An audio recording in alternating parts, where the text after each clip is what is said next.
Welcome to another episode of The Session. I am Timothy Teach Jones. What's up, y'all? This is Dwight James Jr. Indeed, when we were talking a minute ago, man, we've been dealing with issues in regards to marriage and dating and money and health. And, one of the things that you said that resonated or connected all the dots was family. How important is family to you? Family is essential, Tim. Family is everything.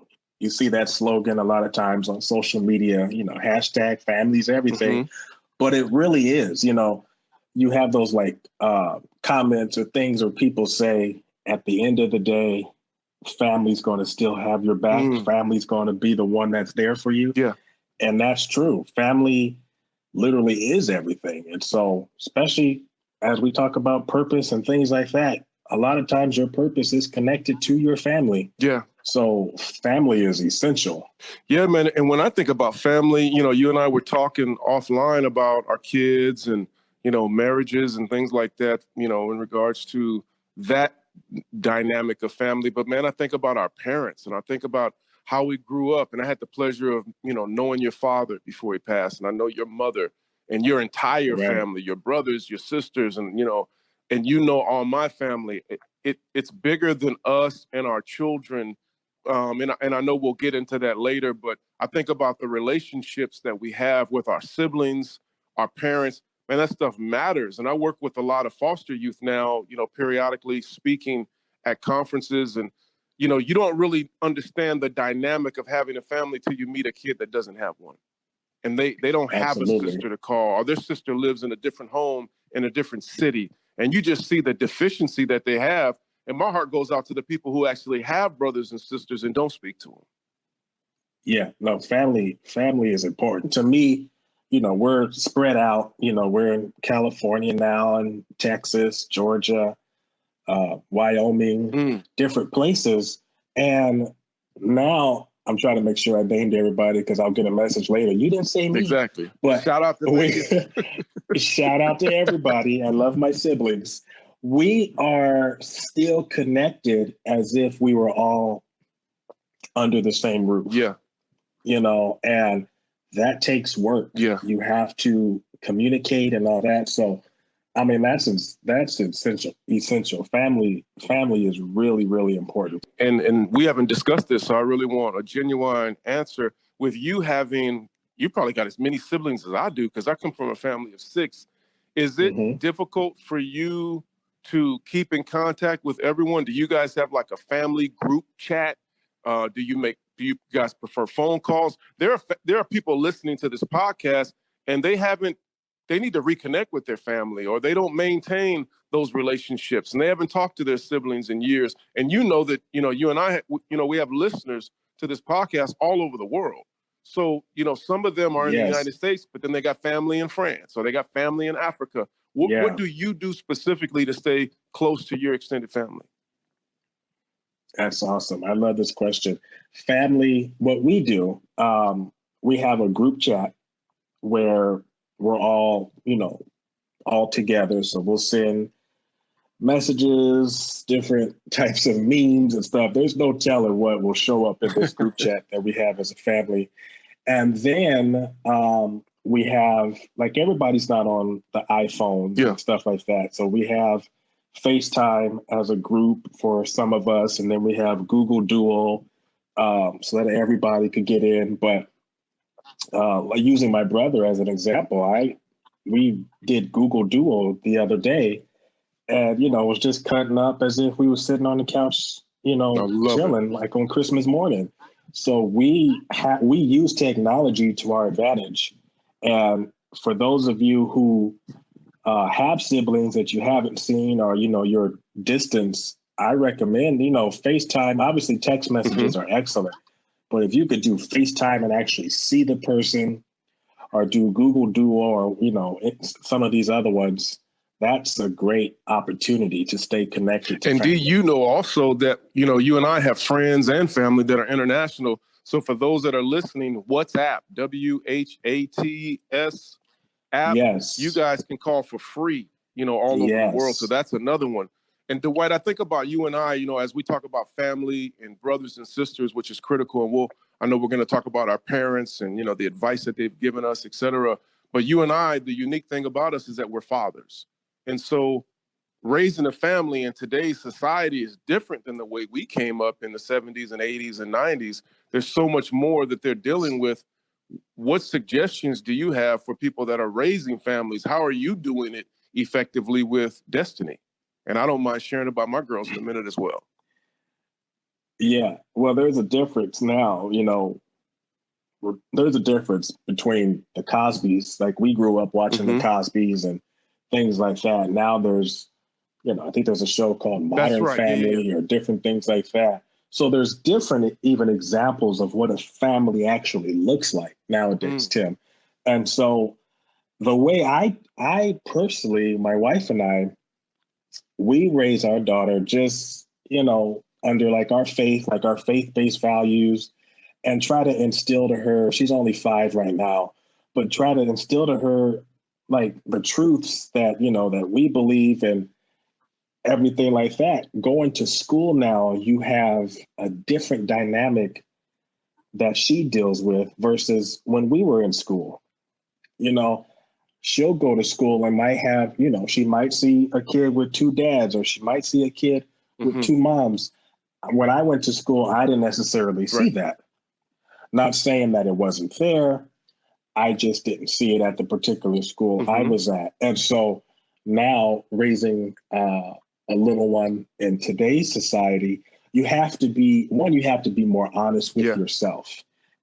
And you have to be more honest with others, because they're going to come home with questions, and so in order to answer those questions, you have to really do some soul searching and find out what is it that you really believe and what is it that is morally acceptable to you. Yeah, you made a great point when you opened it up, talking about families looking different, because now we're dealing with more blended families. I'll use myself and my brother as an example. When my brother got remarried recently, my father made a comment that day that I hadn't thought about. And he said in one day he became a husband. He had one son. He became a father of 4 and a grandfather in one day.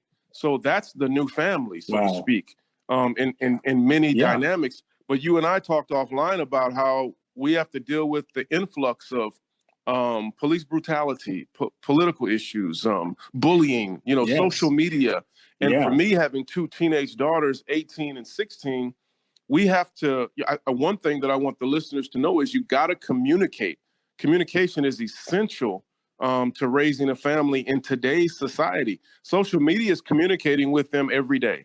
And the television is communicating with them. Their friends are communicating with them. And you have to be one of those voices. And that even includes having everybody come together. If you guys are all under the same roof, maybe you have dinner together. Maybe you all, agree to turn the phones off for an hour. Maybe you have a family meeting. That's one thing that I've done for years. And the family meeting, the purpose is not to, make it formal and uncomfortable. It's to create a platform for everyone to share what they want, need, and desire, how they're doing in school, but put the phones away, because that's the opportunity to maintain that communication, because the parents have to be the primary influence in a world that's saturated with so many voices. So yes, it is a challenge to raise a family in today's society, but it's definitely possible. And D, as your daughter gets older, because I listen to you, sometimes we're on the phone, you got me on speakerphone. Destiny's coming in the room talking now. She's not just sitting there doing mumbo jumbo. She's telling you, she's correcting you sometimes, like, Dad, I want to play with my friend today. And you say, who? Molly? No, Molly doesn't go to my school. That was Vacation Bible School. So as she's getting older and developing a voice of her own, what suggestions would you make to parents who have smaller children and how they need to develop that foundation of communication? You have to communicate, like you just said a minute ago. That was a great point.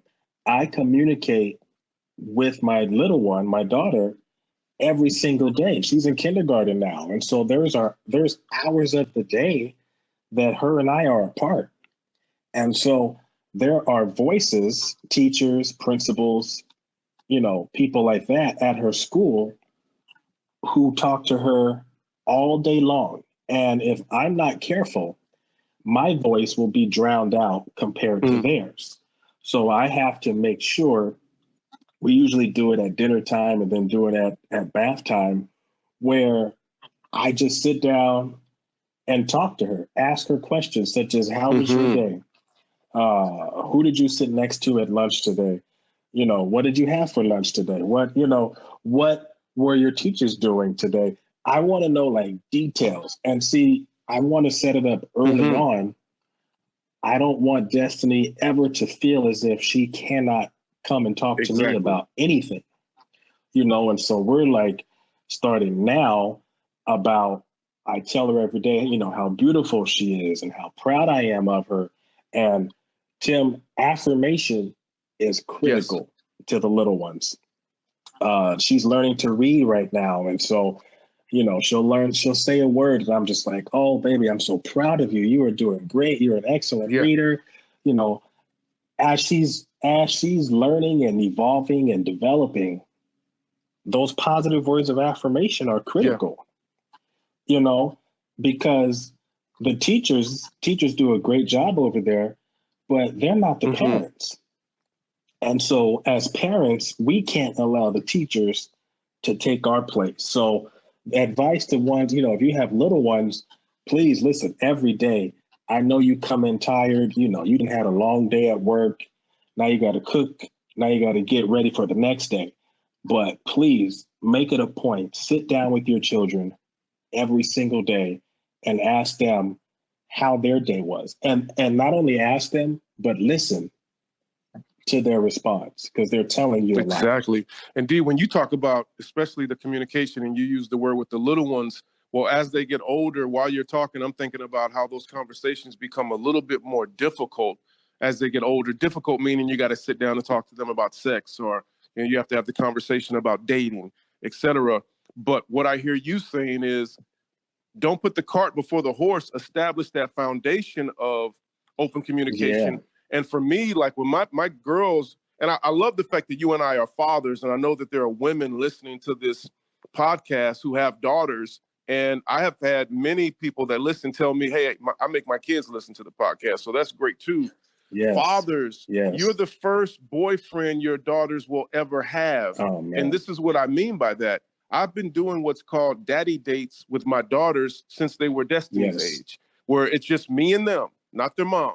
And I would take them out once a week. We used to do it on Wednesdays, and it wasn't expensive. We could go get a hamburger, and we would sit on the floor and watch Sesame Street or, you know, Shrek or something that came out. And as the years progressed, then, you know, this week might be more special, and we're going to move daddy date to Saturday, and we're going to go, you know, to GameStop and or some amusement park. But it didn't have to be expensive. It was about the consistency of it. And then when my daughters turned 12, we decided that at that age, we would talk to them about sex. The conversation wasn't as difficult. They already trusted us. They trusted me as their father. I got the encyclopedia. I got the, you know, pictures of the anatomy. I got all of the, you know, data that I would present to other youth when I was a youth mentor for years. And we went through everything from teenage pregnancy to STDs to why you should wait. And it was an easier pill to swallow because we had already established that trust. Yeah, the fact that you already had that foundation. And see, I've been around you and your girls for years. And so I developed that same, you know, Destiny and I do daddy-daughter dates. And like you said, it doesn't have to be expensive. You know, we would go to the park, or I would pick her up from preschool, and then we would go get a cookie or go have some ice cream, or, you know, little things like that. And see, what you're doing is you're creating memories. Yeah. And Destiny, she's 5, but she still recalls Daddy used to pick her up from school, and when I picked her up from school, we would go here, or we would do this, you know.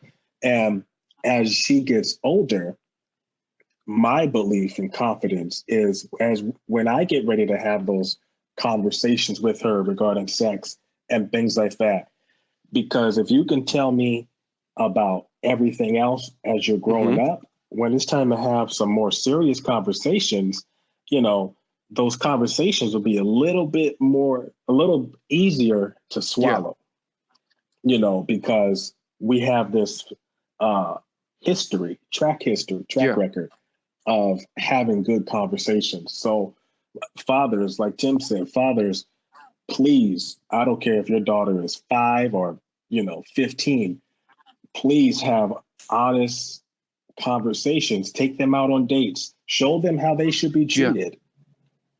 That's all that is so important. Yeah, and one thing, because Dwight, somebody brought this up. I think it was one of the questions when we went live. It may have been that, or it may have been a comment that someone made to you or to me directly. But people ask the question sometimes, what if my child is 17, or what if we're not where destiny is? And yes, thank you, Timothy, for telling us that, you started with your daughters when they were little kids. But there are people listening before we move further that their kids are older. And I want you guys to know, because I don't want anybody to ever feel excluded. It's never too late. If you have a 16-year-old child and you never really communicated with them, you haven't even talked to them about sex, and that puts all of us at a disadvantage because, I didn't hear about it until I heard about it in the street. But if you feel like, I feel bad, my child is older, they're a teenager, my strong suggestion is that you go to that teenager and apologize. We need to be the first model and the first blueprint for our children. How will you ever get to marriage where you are honest and sincere and apologetic if you don't do that now? And the humility that you demonstrate to them, you have no idea how much respect they'll have for you if you go to your 16-year-old daughter or son and say, you know what, I missed it and I was wrong and I'm sorry. Will you please forgive me for not talking to you openly? From this day forward, let's start working on it. D, do you agree that it's never too late? And do you see people that have older kids and you actually see an opportunity for them to kindle or to establish a strong relationship? I do. I completely agree, and I love the fact that you said, apologize, because again, that goes back to communication. And even if you did not start them off as 5 years old, picking them up from the park, or 12 years old and taking them to the movies, and that child is 15, 16, 17 right now, it is true. It's not too late to start. And wherever you are listening to this podcast, just start today. Now when I tell my little one, hey, we're going to go to the movies, she's excited, she's perking up because she's ready to go. If this child is 17, 18, and you're saying, hey, we're going to the movies, you might have a bit of a Right. struggle on your hands because they want to go be with their friends. But you're setting a new foundation, creating new memories on what you want to do going forward. So wherever you are, just start today and have those conversations. Now, Tim, yeah, go ahead. As we're talking about this, I'm thinking, what about the 16, 17-year-old? The father's like, yeah, my daughter's already having sex. And we never had these conversations growing up. I never told her about the quote unquote birds and the bees. But now on the flip side, I see the repercussions because she's out there having sex, doing her thing. What advice, suggestions do you have for that particular parent? Well, D, what's funny is that I just had this conversation with someone last night. It was a single mother, and she asked me that question directly. So that's weird. One, I would strongly suggest that father or mother go to that child. See, the good news is, even though they're already a teenager and they're already having sex, and it's going to be a challenge to get them to stop, because if they're having sex, they're enjoying sex. And, in the natural, you can't stop anybody from doing anything. However, kids, I was at a foster youth conference yesterday and we talked about this. Kids love restraint, as much as parents will disagree with that. You go talk to a foster youth where they have a key to the house and nobody cares about them. They envy the child who has a curfew because it tells them that you care. So that child, even if it turns into a fight, even if it turns into a disagreement and stay out my business and doors are slammed. I know a dad about 2 weeks ago who walked in the room with a screwdriver and took the door off the mother-loving hinges and said, that's it, no more door. And the daughter pouted, but she knew that daddy loved her. And by the end of the evening, they were literally sitting down, because I was talking to the wife on the phone and she told me this, because they were kind of like giving me updates on what was going on and asking me for suggestions. And the wife said that by the end of the evening, they were all sitting down and having a great conversation.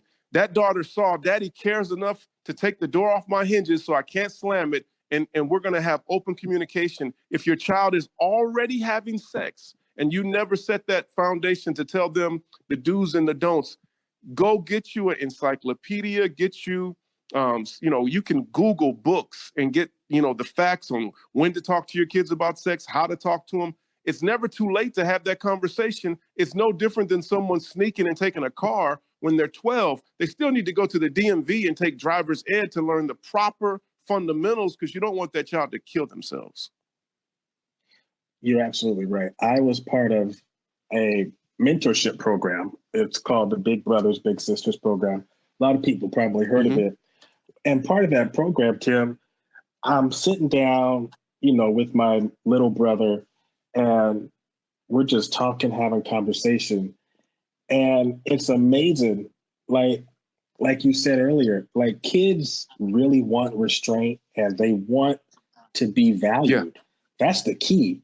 It's not so much the restraint as much as it is, I want to know that I matter, that my life matters.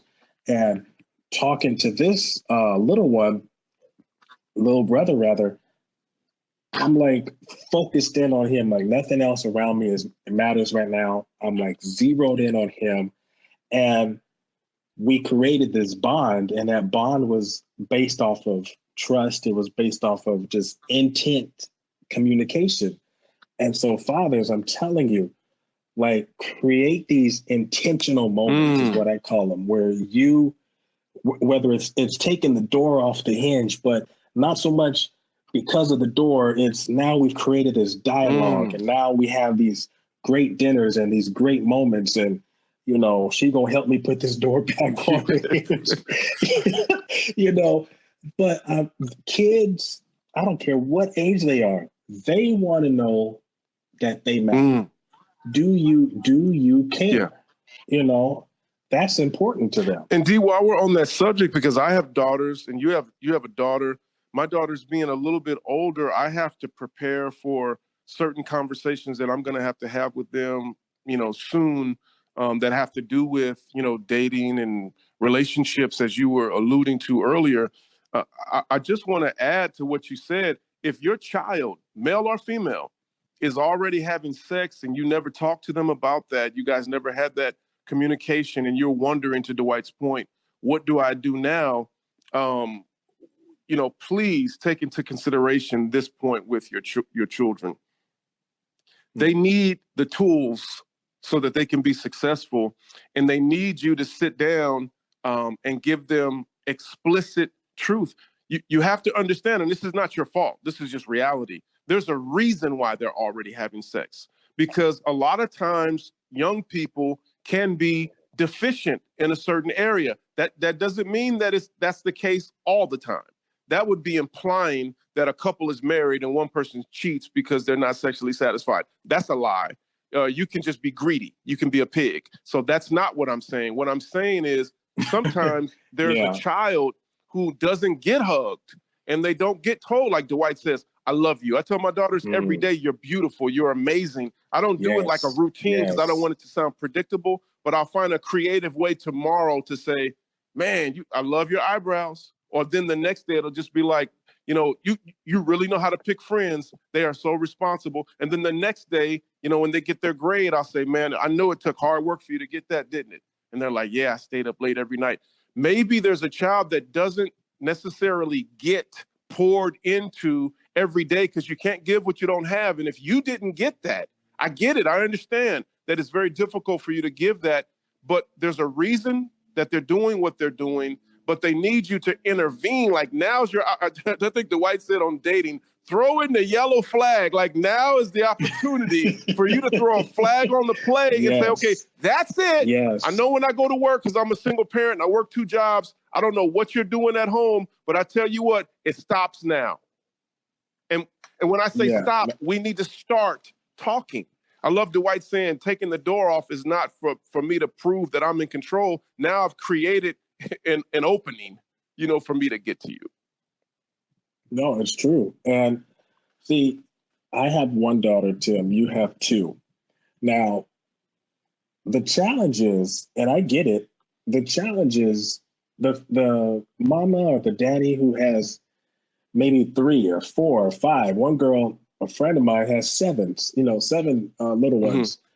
The more children there are, well, now that energy has to be spread out across multiple children. So, yeah, it's easy for me to say, yeah, I pick up my little one and we went to the park or we did this. But when you got about 4 or 5 little mouths to feed, it's like you're on assignment. You get home, you bathe them, you do their homework, you feed them. By that time, look, it's bedtime. You got to get up and repeat the cycle, repeat the process. So how do you create these intentional moments or have these conversations when there's so many of them being the kids, and there's only maybe 1 or 2 of you? Like, how do you create these moments? Like, each kid needs their moment. Yeah. But, you know what I mean? And see, D, now, like, I'm sorry, man. I'm piggybacking off you because you just took a strong left. So I'm going to go left with you too. Bro, when you talk about somebody having multiple kids, this is my own personal opinion. I'm not looking for anybody to co-sign with me on this. Dwight asked, what if your child is already having sex? As a father of an 18-year-old daughter and a 16-year-old daughter, if you're telling me that your child is already having sex, I strongly suggest that you get that child on birth control. And let me tell you why. Because 1, you can help them avoid having 6 or 7 kids. Like, this cycle doesn't have to continue. You can prevent them from having multiple abortions. I think sometimes parents look and say, well, you know what? A hard head makes for a soft butt. No, then you're co-signing on them ruining their future. If they're already active, then you need to intervene and to help protect them, because they don't have to have 5 kids by 4 different people or multiple abortions, etc. Now, I welcome feedback from all of the parents that are listening and whoever else is listening, because you'll give your feedback too. Send us messages. Tell us what you think. But I think that we need to start doing a little bit more practical, taking more practical steps to protect our children. No, I agree. You have to be prepared. And as fathers, if your daughters are already having sex, well, what's the next practical step towards that? You know what I mean? Like you said, Tim, as far as, birth control or, condoms or things like that, the next practical step would be just that, because otherwise you have a child, you're 16 years old. Well, now you got to go, you still have to finish high school. Let's just think practical. You're still in high school. Your whole life is ahead of you. You still have to do the practical steps to finish what you have to do to create a life for this new child. Now, granted, I know of some mothers or women who, got pregnant at an early age and became phenomenal women in society. And I salute them and I applaud them. And the thing is, they sacrifice, every single one of them I know, they sacrifice to get to where they are and to make sure that this child had a life of purpose and meaning. So we have to, whatever parameters you want to put, now it might be against your faith to practice safe sex, and you don't want to introduce birth control and you don't want to do this. Whatever you do, you still have to have these conversations with your children about what they're doing. Yeah. Now, D, you opened up a can of worms, bro, and we are out of time. So no, because you said it before the call. You said, man, I think these are going to be like a part 1 and a part 2. We are out of time. I didn't think we was going to finish. Yeah. Guys, on behalf of Dwight James Jr., I'm Timothy T. Jones, and we will be back next week with part 2. Don't miss it. Subscribe to our YouTube page by clicking the link below. There you'll find links to our Facebook and Instagram pages. Make sure you turn on your notifications so that you don't miss any future episodes. So until next time, thanks for tuning in to The Session.